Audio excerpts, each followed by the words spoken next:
ಇವತ್ತು ಪತ್ತೋಳಿ, ಇವತ್ತು ನಾಗರ ಪಂಚಮಿ ಪತ್ತೋಳಿ ಮಾಡ್ತಾಯಿದ್ದೀನಿ. ಇದು ಹೇಗೆ ಮಾಡೋದು ಅಂತ ಹೇಳ್ಕೊಡ್ತೀನಿ.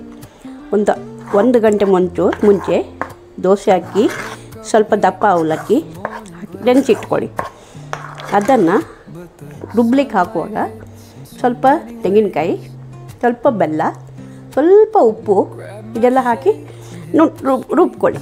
ಹೀಗೆ ದಪ್ಪಕ್ಕೆ ರುಬ್ಕೊಳ್ಬೇಕು, ತೆಳ್ಳಗಾಗಬಾರ್ದು. ಈಗ ಇದನ್ನು ಎಲೆ ಮೇಲೆ ಹೀಗೆ ಹಚ್ಕೋಬೇಕು. ನಾನು ಅವಲಕ್ಕಿ ಹೇಗೆ ಹಾಕೋದು ಅಂತ ಹೇಳಿದರೆ, ಅವಲಕ್ಕಿ ಹಾಕಿದರೆ ಹೊರಗಿನಿಟ್ಟು ಸ್ವಲ್ಪ ಸಾಫ್ಟಾಗಿ ಬರುತ್ತೆ, ಇಲ್ಲಾಂದರೆ ಗಟ್ಟಿ ಬರುತ್ತೆ.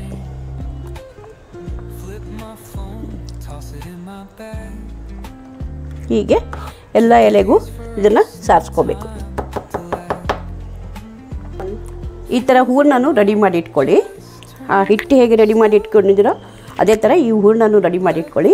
ಇದಕ್ಕೆ ಸ್ವಲ್ಪ ಜಾಸ್ತಿ ತೆಂಗಿನಕಾಯಿ, ಇದಕ್ಕೆ ಅರಳು ಅಂತ ಹೇಳ್ತೀವಿ, ಅರಳು ಹುಡಿ, ಆಮೇಲೆ ಬೆಲ್ಲ, ಆಮೇಲೆ ಏಲಕ್ಕಿ ಪೌಡರ್, ಇದಿಷ್ಟು ಹಾಕಿ ಚೆನ್ನಾಗಿ ಕಲಸಿಡಬೇಕು.